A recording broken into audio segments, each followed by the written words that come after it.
This is a personalized autographed picture of Celine Dion, one of the most talented, best singers of her generation. Some may even say iconic. But you know what else is iconic?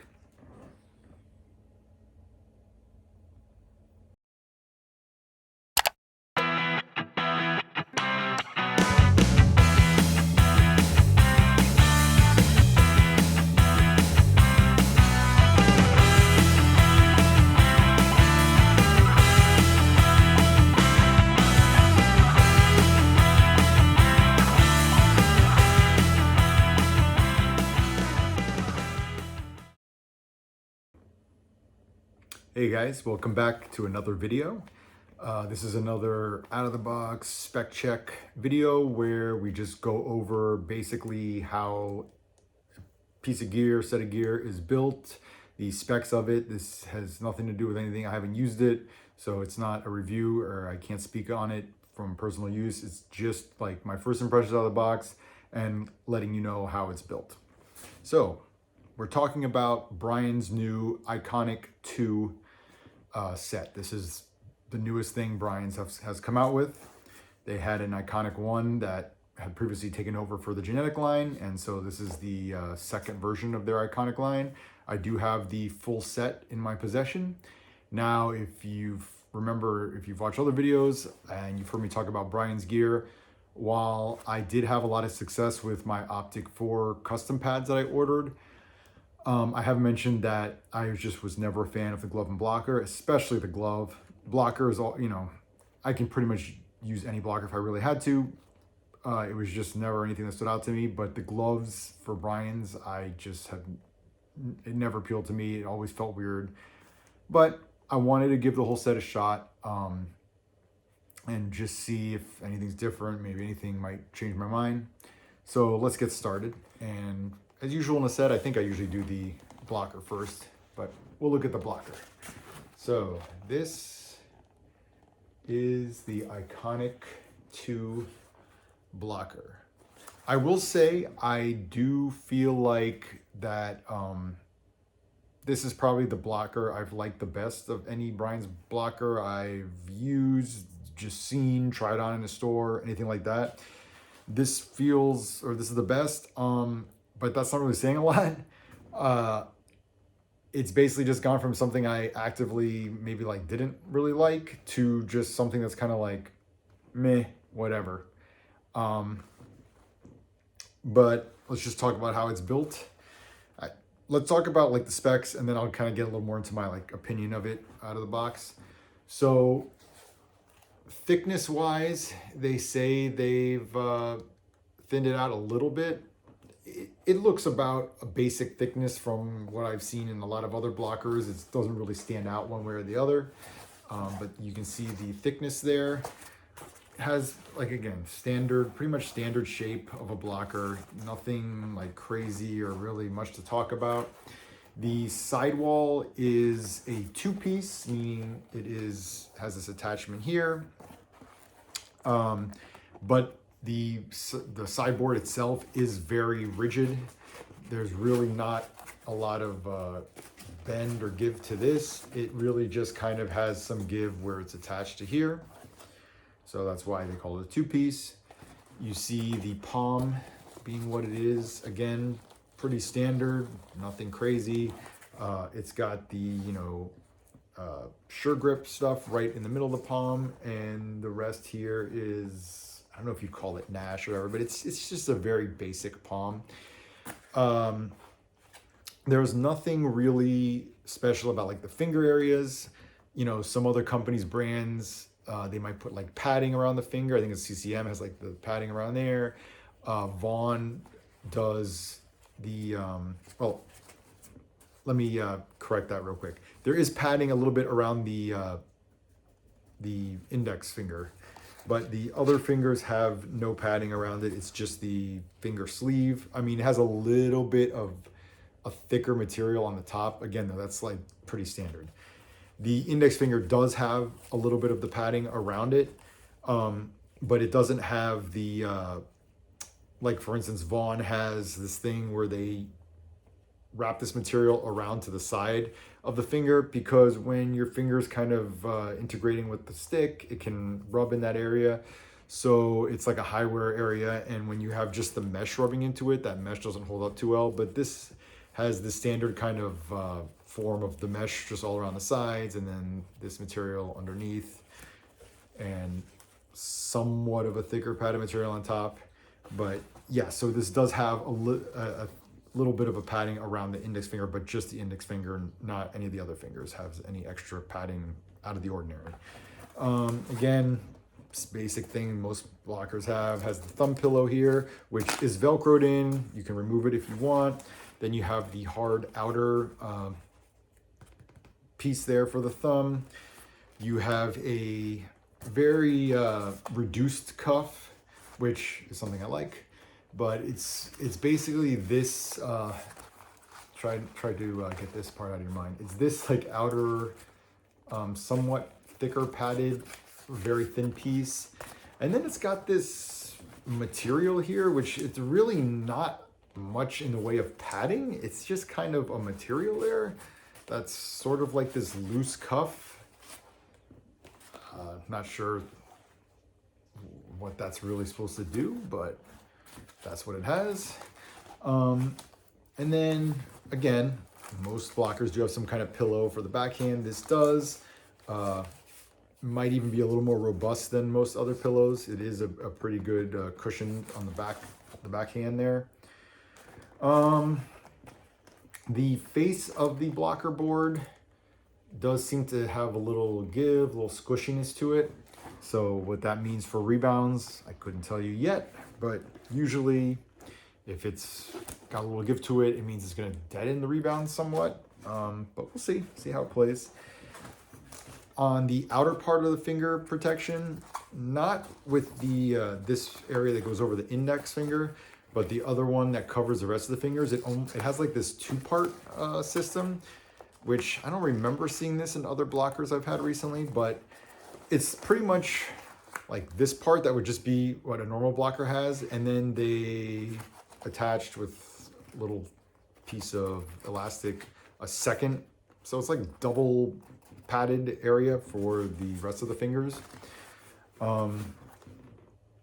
If that is an area of concern for you for protection, they have definitely reinforced that. And then of course, and Brian's has been using this for a while, the, well, they don't call it the BOA system anymore. It says MDZ, but BOA, there's variations, versions of this type of thing. It's used in other equipment, other things besides goalie gear or blockers, whatever. But it's a dial system that you can use to quickly tighten, loosen things. So that's basically just the build specs on the blocker. Just some opinions I have seeing it. You know, like I said, it's nothing special. I mean, it's better for Brian's, and for me, like it's a little bit of something I like more than what I've seen before. But in general, it just kind of seems like a basic run-of-the-mill blocker. And there's a few things that I don't really understand. One of which, if you could kind of guess when I did go over it initially, is this flap here. This seems like it's doing absolutely nothing. Seems like it could easily be removed. I wish it was attached like by Velcro and I could just take it out. It's not though, it's sewn in, so you're stuck with it. To me, it has no point at all. It's just sitting here. It's not, because when your hand's in it, I'll put my hand in it, you know, the way it sits, because your arm is kind of forcing it against this outer part, it's just, I don't know, like, what is that doing? I don't see it. It's not really offering protection. Any little bit of protection you're getting is from this other outer piece here. So, yeah, but at the same time, it's really not a big deal, but it's just like, I don't know, this extra flap of material there that seems to be there for no reason. And another thing I have an opinion on is the this dial system thing. Look, for me, with my glove and blockers, I've always been able to, like, when I first get a glove and blocker, you know, I put my hands in it and I adjust all the strapping, get it right. And I've always been someone who puts the strapping in a way that, yes, it's tight enough to keep the glove and blocker on my hand, but it's also loose enough that I can take my hand out of it without having to undo anything. So I'm not somebody who needs some kind of system that I'm gonna be constantly undoing, tightening, whatever. Like when I get it set, I set it and forget it. That's the way I am with my glove and blocker. So this is not really doing anything for me personally. And to me, it's also just kind of something that could break and go wrong. Who is it? There was an NHL goalie recently. Off the top of my head, I don't remember now. But there was an NHL goalie recently that actually he uses Brian's, and his dial system here broke, like in a game. So yeah, I'm always thinking like when it comes to like something new like this, or like the buckle thing on the Bauer Connect skates. When it comes to something like that, like one of the first things I always think about is like, okay, what would happen if it broke in the middle of me playing? Like, is it something that it wouldn't matter? Is it something that I could easily fix or whatever? Is it going to be a hassle? And especially if it's something that I don't even need anyway, it's like, yeah, I'd rather not. Which, if you go custom, you can get rid of this. You can tell them to just use like a classic type of strap on it, whatever, so you don't have to have it. But at the stock level, this is all a stock set. It's going to come with that. I just personally, it's not really something I need. But at the same time, as long as it doesn't break, I don't really care. I already have it set like in the level of tightness I need. And as you saw, get my hand in and out of it. Yeah. The other thing I want to talk about is this outer cuff piece that is attached by, it's just this little piece of material that has the Velcro on it. And this is a very small piece too, Velcro, and it just goes across and Velcro's there. The Velcro doesn't seem to grab that great, to be honest. I've noticed that. And something I noticed as I was playing around with this, because, I want to see the flexion it allows on the hand. Well,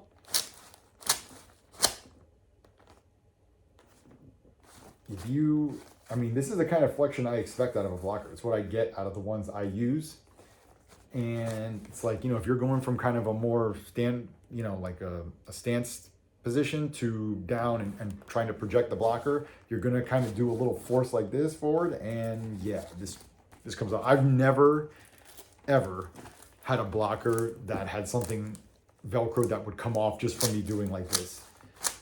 Okay. You do that a few times in a game, it's going to pop off. We'll see. Yeah, it's not like a huge deal, I guess. It's not like you can't play if this is hanging off, but do you really want this hanging off like that? I just feel like they easily could have done something better. Really what off the top of my head, is something I can think of that would have stayed better is if this had like a little loop, and then this part could have gone in the loop and then looped over and Velcroed that way, so it's kind of more secured in there.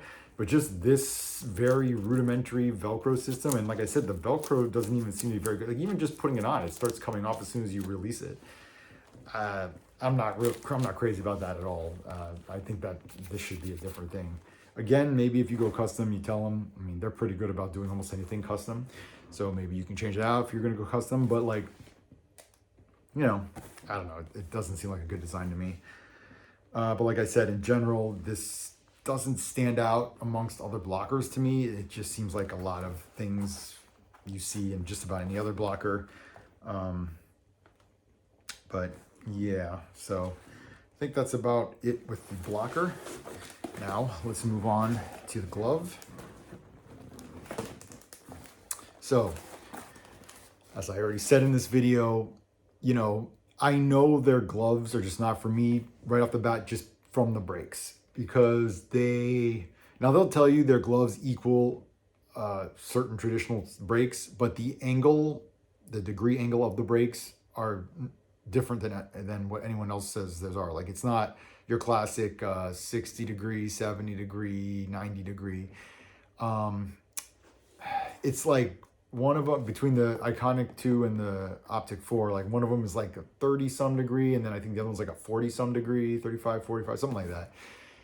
But basically, so this is supposed to be, and it does feel when I put it on, like a 600 break.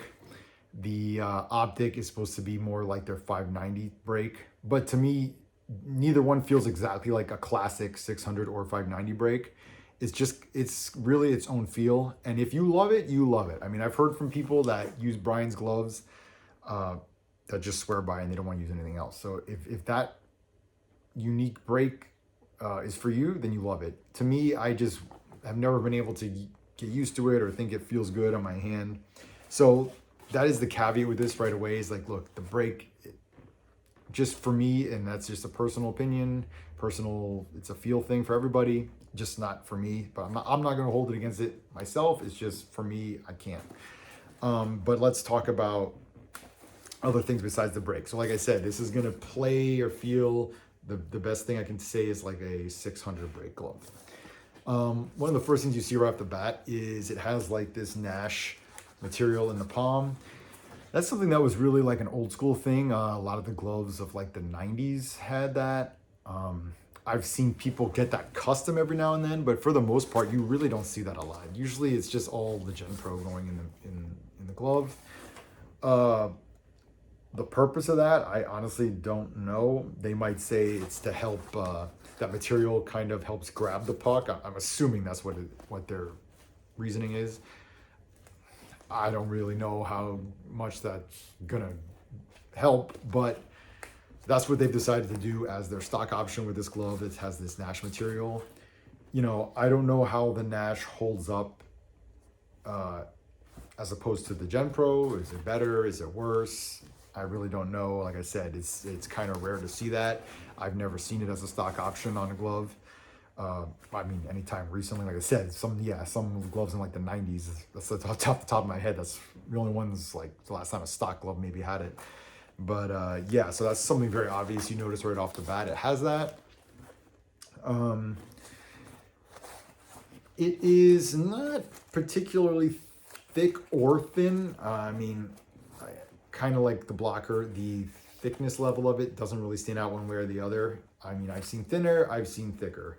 It does have a little angle on the cuff, so to kind of prevent skip over a little bit. You know, as you can see, it's not like a huge angled thing. How often that is really going to come into play, you know, who knows. But it does have a little bit of an angled cuff there. One-piece cuff, which is pretty much everything these days. You really have to go custom to get a two-piece cuff, I think, with just about any brand. The backhand protection is pretty robust, I must say. One of the more robust backhand protections, you can just feel it, that I've seen in a long time. And then it has the double T pocket. The pocket does look, you know, pretty deep. I mean, obviously there's regulations, and it can only be a certain measurement or level of depth to it. But even saying that, I don't know, just for some reason, some gloves, just, I guess it's the shape of them or whatever, like the pocket can seem shallower. I do like the depth of this pocket though. Let's talk about how it like straps to your hand and will open up the backhand. I'll also talk about my experience with just putting it on my hand and how I kind of figured out some strapping with it. But so to undo it first, it has this kind of elastic Velcro thing, which is a little bit reminiscent of something that is on like a true glove. So you undo that, and then it's got 2 points on either side here that you have to unvelcro. And once you do that, the backhand really opens up. In that respect, it's very easy. Like it opens the backhand up wide open, and you really have a lot of access to it. As you can see, it has, I keep wanting to call it BOA, but it's technically, BOA is its own company brand. It's not BOA, but it's the same thing. It's dial. It has 2 of these dial straps, and then it has up here, it has more just kind of like a traditional top of the fingers strap that goes over there. It has its individual finger stalls, and then a strap that goes over to tighten that down. So that's going to lead me into, when I first got the glove out of the box, I was putting it on my hand. I felt like I could barely get my hand in. It felt, I don't know, almost like it was too small or something. I mean, it's a senior glove. It's not like I got a wrong size glove. It's a senior glove, but man, it felt really bad. And it just felt like it was too small, or like it was too congested in there, and it was really hard for me to get my hand in properly and be able to manipulate the glove open and close. So I really played around with it, and the way I found to get it to feel, again, like I said, it's never going to feel great for me because I don't like the break, but I got it to feel at least about probably as good as it's going to feel on it for me. I completely got rid of this strap. So this is a Velcro strap. It has elastic too. I don't know if this is really gonna come. Yeah, I don't think you can see it too good. There's a loop here. So it's technically supposed to go across, loop through that, and then come back around and Velcro shut. Even on its loosest setting that I could get it, it felt too tight. I needed more room for my fingers in there, which there are, like I said, the finger stalls, which, I mean, they're not like super tight, but like it does have a limit. It's not like your fingers are just completely loose in there anyway. I really don't think this is necessary at all for me. So I basically just got rid of it. So it's in here because it's attached and I don't want to cut it or anything, but it's not doing anything. Beyond that, and you can probably see how loose, maybe not, but like I basically pulled these up to get it so it's not tightened at all. I got it to where I'm moving my hand all around so it's super loose, and then I close it back up so like it's not moving around, but like I didn't really crank these at all, almost at all. It's almost doing, maybe this one ever so slightly, but like this one, because I really wanted that flexion at the wrist, I think this is overkill. I think maybe just keep this one, and I don't think you need this here. I mean, if you want to have maybe some kind of traditional strap with like an elastic or something that so it has some give, I think this is overkill. I don't think you need this, and I don't think you need this strap up here. Like I either got rid of or completely loosened just about everything in this glove just so my hand feels comfortable in it. Because other than that, it just felt really uncomfortable with how tight, congested it is in here. So let me close this back up and then I'll kind of show you how it closes. Okay. Now, it's decent out of the box. It is by far not the best, easiest closing glove I've ever had, but it's also not the worst. And it's actually better than some other brands I've tried in the past. The thing that I don't really understand though, and maybe they don't do it anymore, I don't know. I remember several years back, I don't know where I saw it, but I saw that Brian's does this thing with their gloves where they have a machine in the factory. So after they make their glove, they put the glove in this machine, and all the machine does is open and close the glove. It's like something goes in here and then they have another part that opens and closes the glove. And it's supposed to like break the glove in. I don't know, man. I don't really see that big a deal. Like, I don't really see that as doing much to me. Because like I said, yes, okay, it might close easier than some other gloves I've had, but it's definitely not the easiest closing glove out of the box I've ever had. And for something that is being broken in repeatedly by a machine, I kind of expect more than that, to be honest. Like, it's not like I can force it closed with my hand, but it's not like a snappy kind of thing, okay? And then also, but this is just, again, going back to the 600 style break that this is, it's more of an elongated, like the shape of this, of the pocket and into the palm is more like oblong, elongated this way. So the glove doesn't open up as wide as my other 590s glove, which I love doing. I love having like a big pancake glove that opens as wide as possible, okay?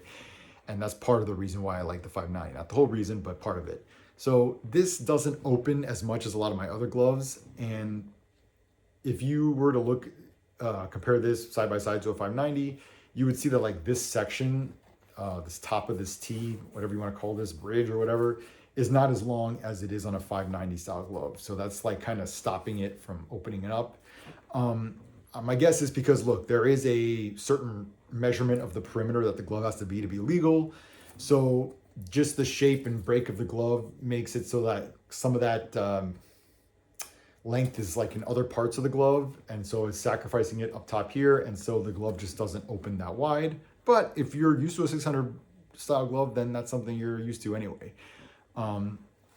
So it's more of a like fingertip closure if you're not familiar with the 600 glove. Uh, you know, for me, it's not great. And I mean, it's better than a 580, but it's just nowhere near my 590 gloves that I liked. I don't anticipate being able to catch very good with this. So I'm gonna have a lot of bad rebounds and pop outs, but it's not like the worst 600 glove or Brian's glove I've ever had. It's just mainly that the break isn't for me, but also I think they're doing too much with the strapping on around the back of the hand. I mean, I'm not even really a particularly big guy at all. I'm only 5'11", so it's not like, oh, my hands are so big and that's what's causing it. A lot of you guys are probably bigger than me. So I don't know, if you have like a big hand, you know, maybe like if you do what I do, where you just basically undo everything, it'll work for you too. Or maybe you might have to go like custom and see if they can give you like a bigger palm area or something. I know, like I've heard that of companies offering like smaller palms. Like if you have small hands, they would do like an intermediate palm in a senior glove. Off the top of my head, I don't know if they offer like an extra large palm or something in a glove, but if anybody would, Brian's would, because like I said, the custom, if you're talking about custom, they'll do almost anything. Something that's just aesthetic, but it's kind of cool. The classic Brian's eye logo, they've used this many times in the past, but it comes stock on this glove. It's just a cool little thing. I like it, but doesn't really do anything as far as performance-wise. It's just a cool little thing. But yeah, so that is the Iconik 2 catch glove. All right, now let's talk about the main part of the set, the leg pad. So they changed the stock, how this comes stock from, as far as the flex profile, from the Iconik 1. The Iconik 1 had like a flexible, softer boot. It had like a mid flex all the way up the rest of it, which is, so they have their like maximum flex, like they have 3 like levels of flex, okay? They have like their maximum flex, they have like a mid flex, and they have their stiff.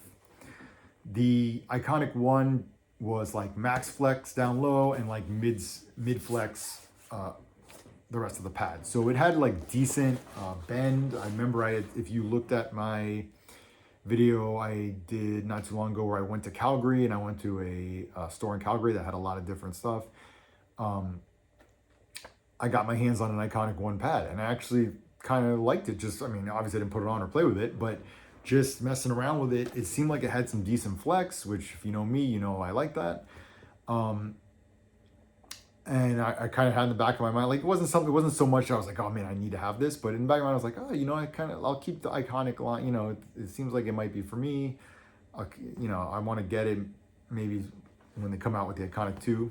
I was like, all right, I'll keep that in mind. But they changed that up with the Iconik 2.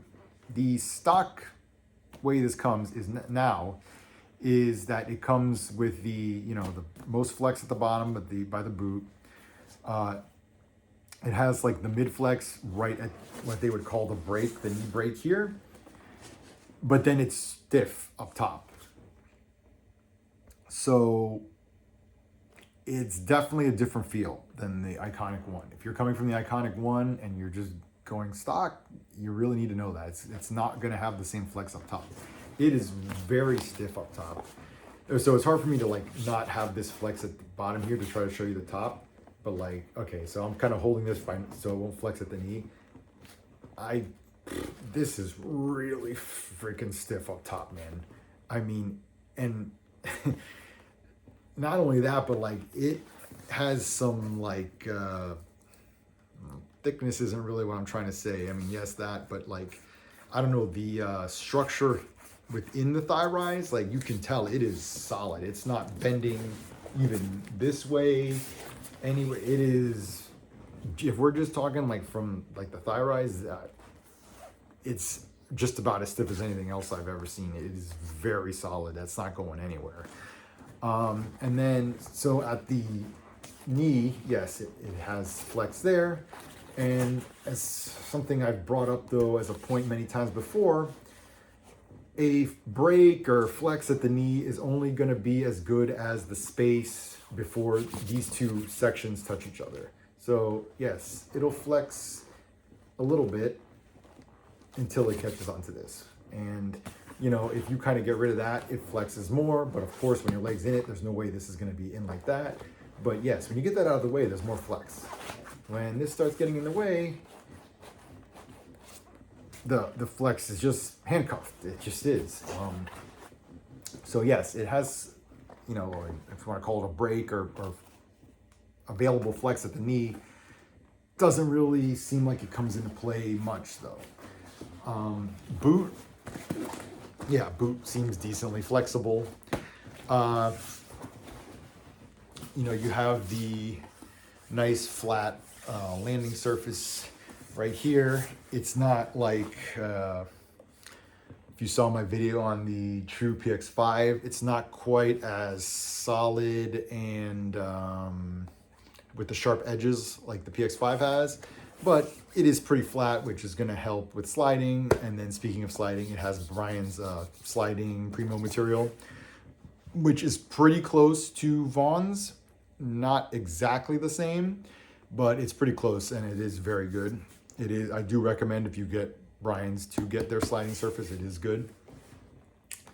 The face of the pad, even though this is quote unquote their hybrid pad, their flexible pad, whatever, out of their two lines, it does not have knee rolls. Most other brands that have the two lines, they have the one with the one line with the knee rolls. That is their hybrid, flexible, whatever they want to term they want to use.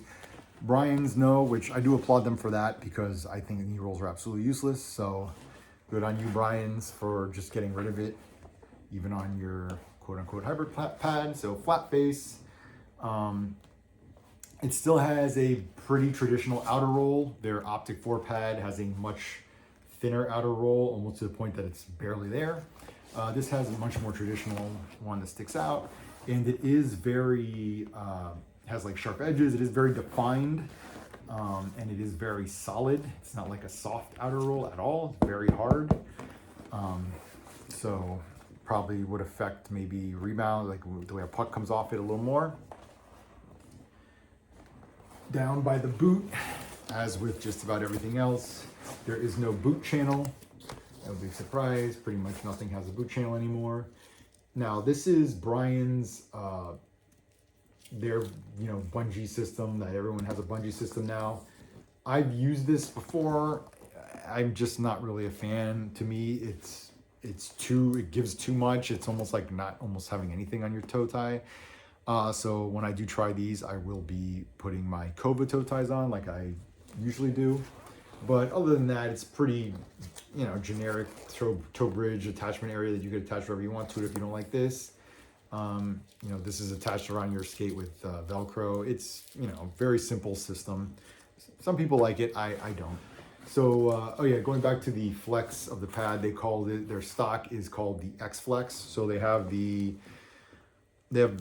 three different like flex profiles. Like I said, this is the stock, the X Flex.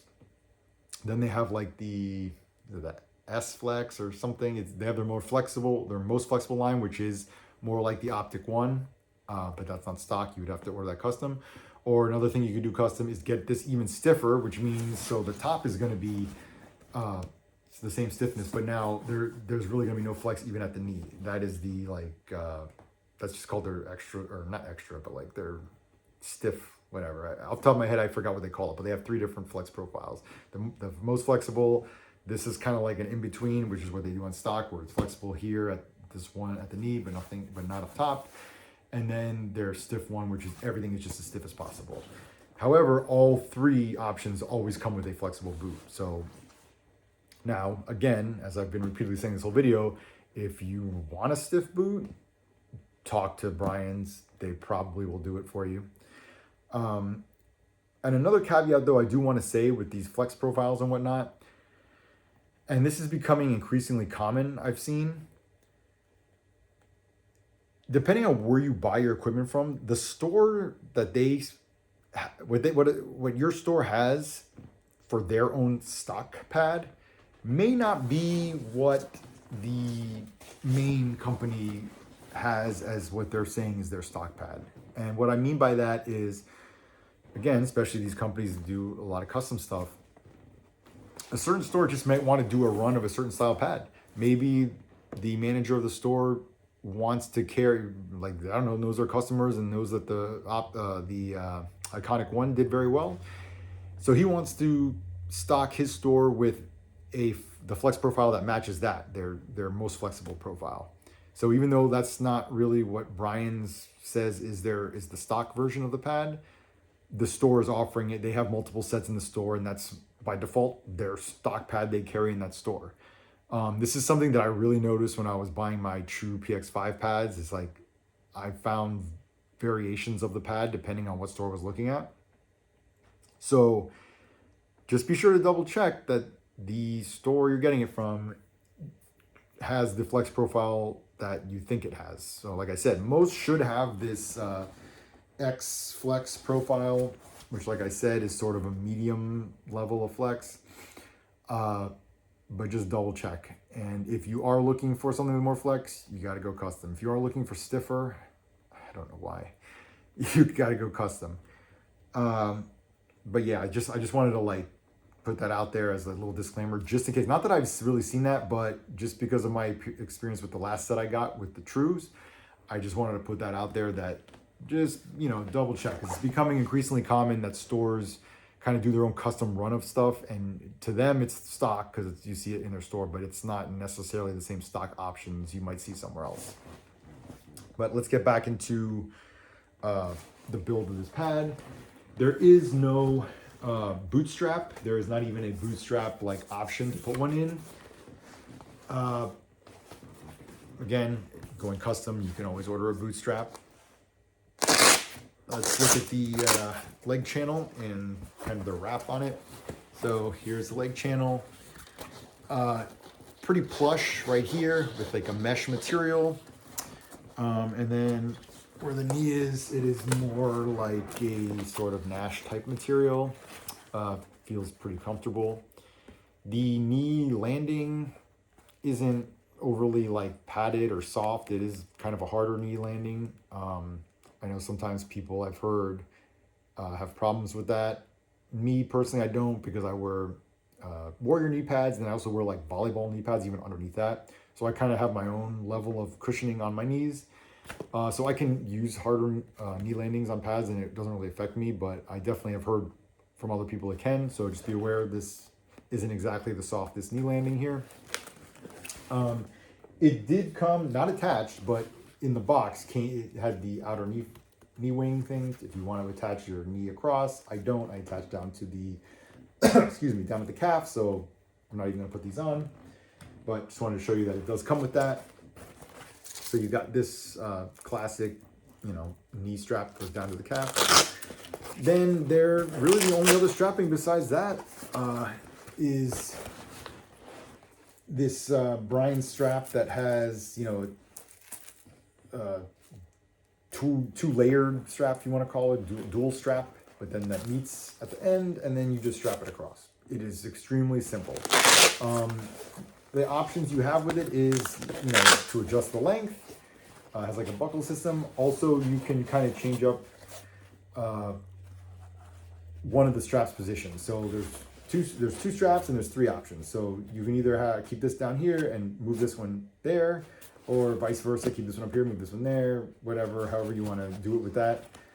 Personally, I'm going to just keep it like this because since there is no professor strap up top, I do want something, you know, higher up here. So I'm going to keep that like that and try it like that. You know, we'll see. Maybe I don't like it and I'll change it up.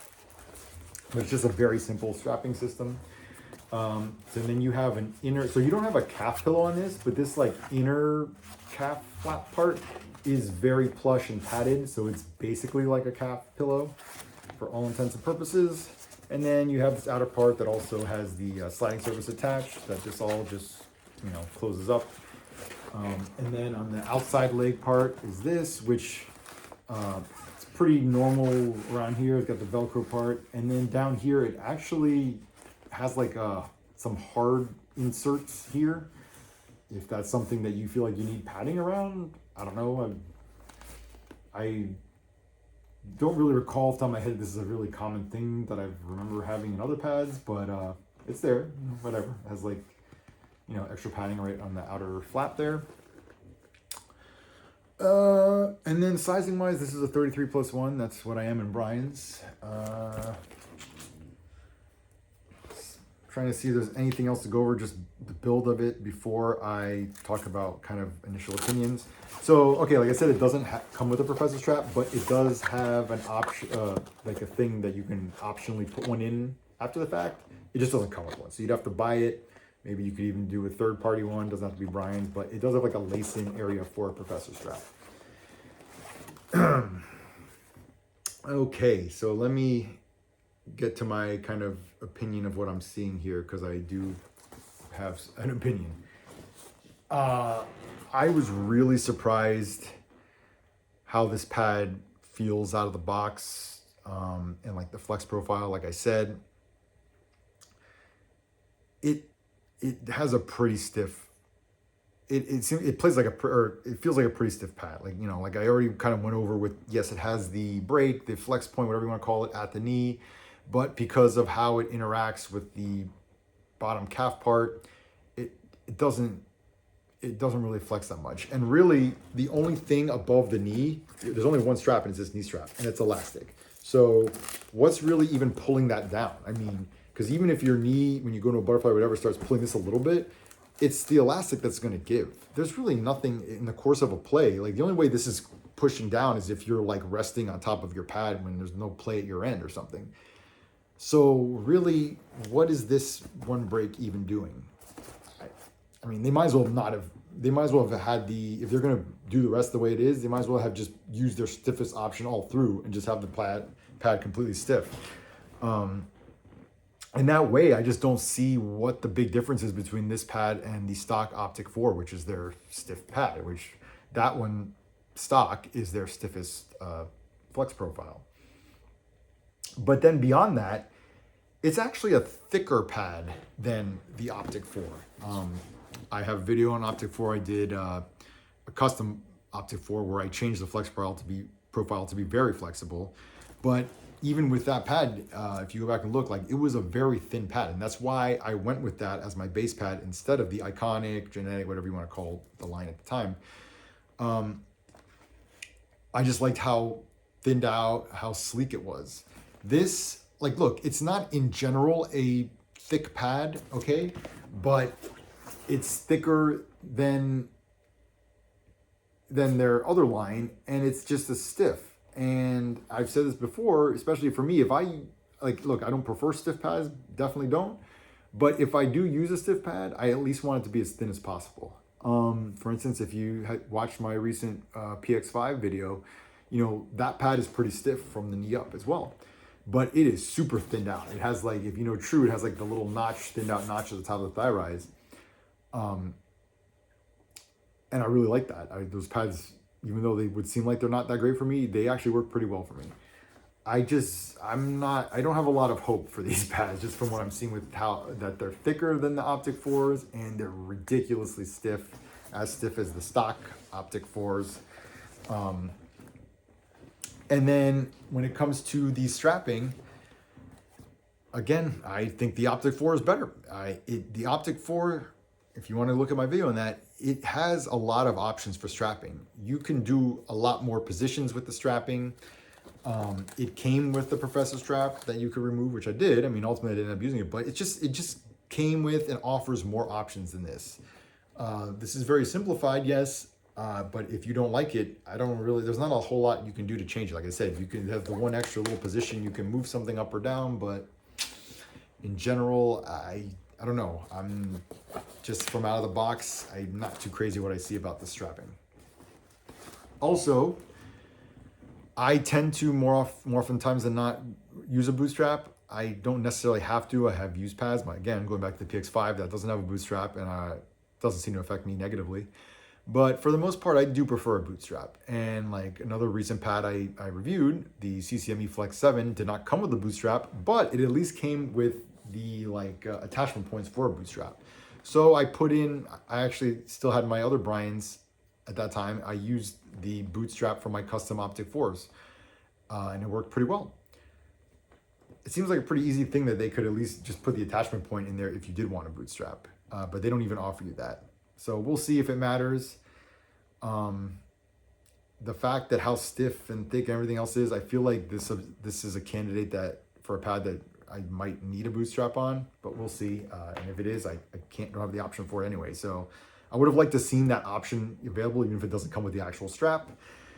And I would have liked to, if it's going to be this stiff level of stiffness, I would have liked to seen it be at least as thinned out as the Optic 4. But even beyond that, I just don't understand why you're going to offer two pads that are like the same sort of flex profile. The same, like, what is,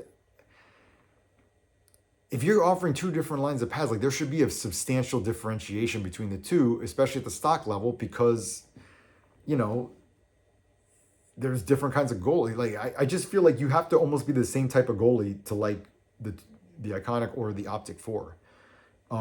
And actually, like I'm saying, this almost just feels like a worse version of the Optic 4, if that. It's not like what, I don't know. It really bugs me when, and Brian's isn't the only one, when companies have two lines of pads and they're just so similar.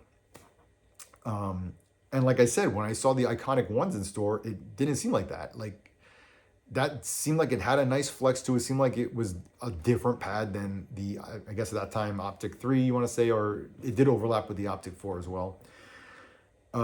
It did seem like a different pad. This, like, I pulled it out of the box, man. Like I said, it just seemed like a stock Optic 4, but then with some things that I actually liked less than stuff on the stock Optic 4. But look, I haven't used it, and you know, this wouldn't be the first time that something out of the box seems a little iffy to me, and then I use it and I actually end up liking it.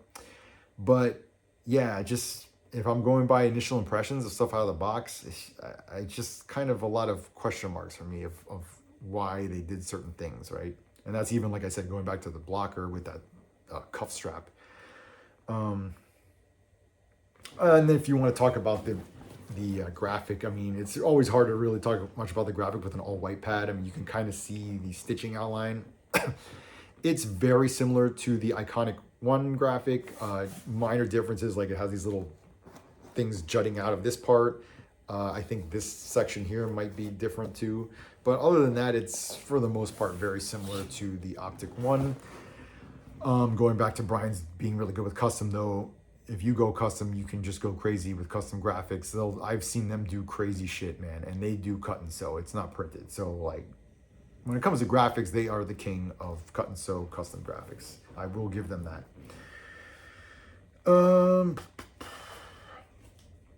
Yeah, I mean, just as far as out of the box impressions and just going over the specs, I think that's about it. I'll also say, like, the Primo sliding, they also have it on this outer part and they have it at the top, which this seems to be becoming increasingly popular with brands putting their sliding material on the top here because it's a high wear area, so it helps like with less friction, less wear. So that was something I didn't really mention, but yeah, I think that's really about it. Yeah, so, you know, I'll get it on the ice. We will see. I'll report back to you guys how I like it. Of course, it's just, in my opinion, how I like it. There's always going to be people that like or don't like anything. But, you know, just after, as much as I like my custom Optic 4s, you know, I wanted to try the Iconik 2s, and we'll see. But other than that, that's it for this video. I'll see you in the next one.